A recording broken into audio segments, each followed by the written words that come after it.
Shalom, selamat pagi Bapak Ibu serta saudara yang dikasih oleh Tuhan. Selamat memasuki hari yang baru di awal minggu ini. Kami berdoa kiranya saat ini kita sekalian dalam keadaan baik dan diberkati oleh Tuhan. Sebelum kita mendengarkan firman Tuhan dan renungan, marilah kita berdoa. Tuhan Allah Bapa yang Maha Kasih, kami sungguh bersyukur atas kebaikan dan kemurahan-Mu ya Tuhan. Karena Engkau yang selalu melimpahkan berkat-Mu kepada kami. Sehingga pada pagi hari ini kami semua dalam keadaan baik. Itu semua kami alami karena anugerah-Mu ya Tuhan. Terima kasih atas setiap penyertaan dan pertolongan-Mu. Jika saat ini kami akan mendengarkan firman-Mu, kami memohon, urapilah kami dengan Roh Kudus-Mu agar kami dapat mengerti dan memahami apa yang Tuhan sampaikan kepada kami melalui firman-Mu. Terima kasih Tuhan, di dalam nama Tuhan Yesus Kristus kami sambut berkat firman-Mu. Amin. Bapak Ibu serta saudara yang terkasih, bacaan firman Tuhan saat ini diambil dari TB2 dari Injil Matius pasal 7 ayat 3. Demikianlah sabda Tuhan. Mengapa engkau melihat serpihan kayu di mata saudaramu, sedangkan balok di matamu tidak engkau ketahui? Tema renungan saat ini adalah jadilah terang dan jadilah berkat. Bapak Ibu serta saudara yang dikasih oleh Tuhan Yesus Kristus, mercusuar adalah sebuah bangunan berbentuk menara yang memiliki sumber cahaya di puncaknya. Sumber cahaya yang dapat menyorot begitu jauh ini berguna untuk membantu navigasi kapal laut, terutama di waktu malam hari. Sumber cahaya yang digunakan beragam, mulai dari lampu sampai lensa. Bahkan zaman dahulu yang dipergunakan adalah api.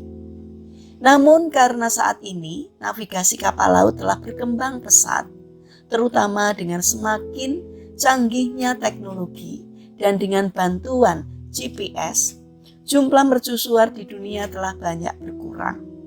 Mercusuar biasanya juga digunakan untuk menandai daerah-daerah yang berbahaya dilewati oleh kapal laut, misalnya karang dan daerah laut yang dangkal. Salah satu mercusuar yang paling terkenal di dunia bernama Paros yang terletak di Alexandria. Mercusuar ini dibangun di Pulau Paros di Mesir Helenistik. Paros Alexandria juga merupakan salah satu dari 7 keajaiban dunia kuno.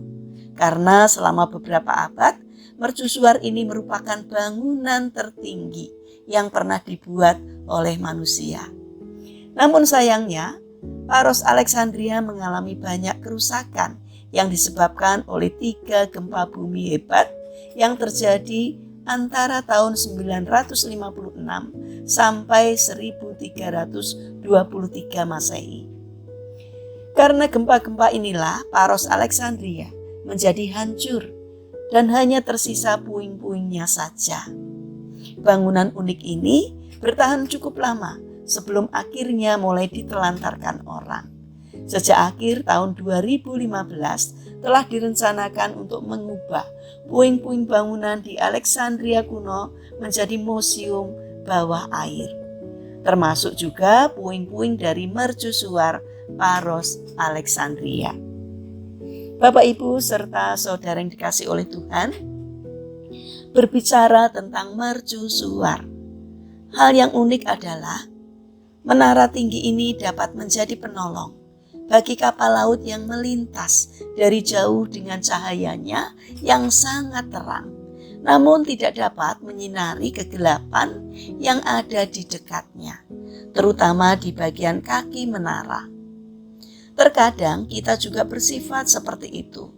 Kita dapat memberikan nasihat kepada orang lain yang berbuat salah. Kita dapat memberikan petunjuk untuk menerangi jalan mereka. Namun seringkali kita sendiri berdiri di atas kegelapan. Kita begitu sibuk menilai kelakuan dan kesalahan orang lain. Kita mampu menegur mereka, namun kita lupa bahwa kita masih sama seperti mereka, sering melakukan kesalahan. Bahkan mungkin kita jauh lebih buruk dibandingkan mereka.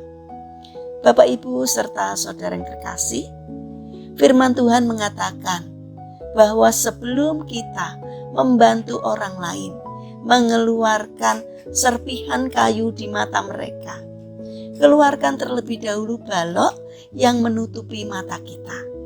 Dengan melakukannya, barulah kita dapat dengan jelas dan leluasa membantu orang lain.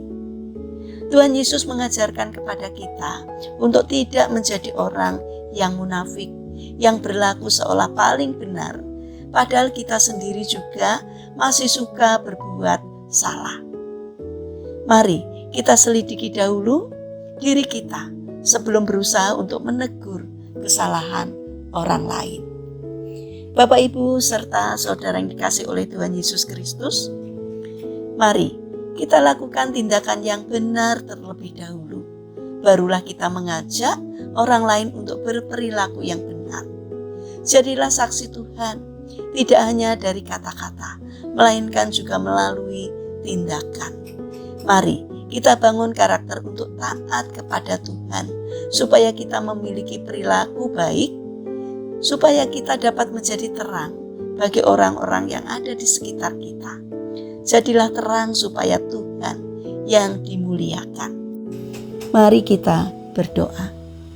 Tuhan Yesus yang Maha Baik, ampunilah kami jika selama ini kami terlalu banyak menghakimi orang lain tanpa menyadari kesalahan pada diri kami sendiri. Bapa yang Maha Kasih, kami berdoa untuk bangsa dan negara kami. Berkatilah bangsa kami agar dapat menjadi bangsa yang semakin bijaksana dan tidak mudah terprovokasi oleh kelompok orang yang tidak bertanggung jawab, yang hanya memikirkan kelompok dan kepentingannya sendiri. Tolonglah agar semakin banyak orang yang memiliki karakter baik di negara kami, supaya bangsa kami semakin hari semakin hidup makmur dan sejahtera karena berkat Tuhan. Saat ini kami ingin menyerahkan bagi saudara-saudara kami yang mengalami permasalahan dan kesulitan hidup. Kiranya Tuhan membimbing mereka sehingga mereka menemukan jalan keluar. Kiranya Tuhan berkenan hadir untuk memberkatinya. Kami ingin menyerahkan juga setiap rencana dan aktivitas kami hari ini kepadamu. Sertailah apapun yang kami kerjakan, sehingga semakin hari apa yang kami lakukan boleh berkenan di hati Tuhan. Terima kasih Bapa. Kami mendoakan juga bagi saudara-saudara kami yang terbaring sakit. Kami memohon kiranya Tuhan berkenan hadir untuk menolong dan menyembuhkannya. Terima kasih Tuhan atas setiap kebaikan dan kemurahan-Mu. Dalam nama Tuhan Yesus Kristus kami berdoa. Amin. Puji Tuhan, Bapak, Ibu, serta saudara yang terkasih, kiranya firman Tuhan dan renungan hari ini dapat menjadi berkat bagi kita semua. Haleluya.